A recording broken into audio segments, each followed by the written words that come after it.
čudovite ženske, čudoviti gospodiči. Hvala lepa, da ste se odzvali našemu povabilu.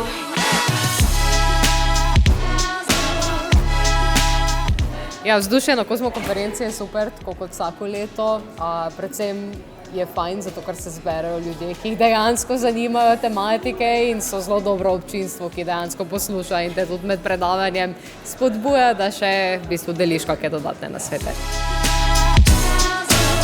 Glede na to, kakšno predavanje sem imela, bi pač še enkrat poudarila v bistvu, da posege izvajajo pri preverjenih strokovnjakih, ki so zdravniki, v prostorih, ki so temu namenjeni, se pravi v ordinacijah, in pa seveda, da pač so zmerni pri uporabi različnih postopkov.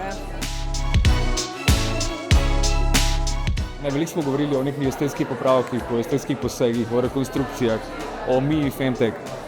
To je v bistvu vse samo možnost. To ni nekaj, kar bi bilo nujno potrebno za doseganje res dobrega počutja v svoji koži, ampak je kot možnost, če te kaj moti, da veš, da obstajajo ljudje, ki ti lahko pomagajo, da obstajajo tehnike, ki so nežne, da obstajajo načini, da v bistvu se spet počutiš dobro v svoji koži. Ni pa to pogoj, kirurgija ne prinese sreče.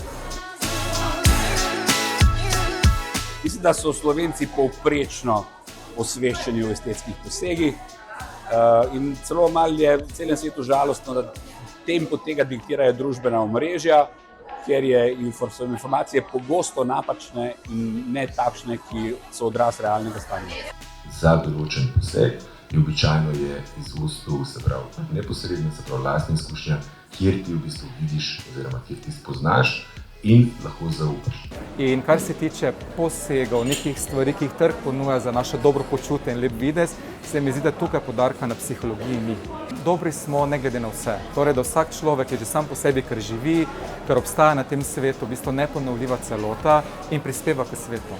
Da je življenje bogato, da življenje ni zgolj lepota, da je lepota dodana vrednost. In uspešen človek je zame tisti, ki na koncu leta prelista album in ugotovi, da ima same nasmejane slike. Dejansko, dajmo se prvo naučiti imeti noter radi in biti zadovoljni s sabo noter, preden se odločimo za kakšne res hude posege oziroma lahko tudi manjše stvari. Mislim, da je treba stvari dobro premisliti, pregledati, potem tudi videti, recimo kakšne revije, kaj nekdo dela, da se slučajno ne opečeš, seveda absolutno estetskemu kirurgu, ki mu zaupaš, zaradi tega, ker zato se imenuje estetski kirurg.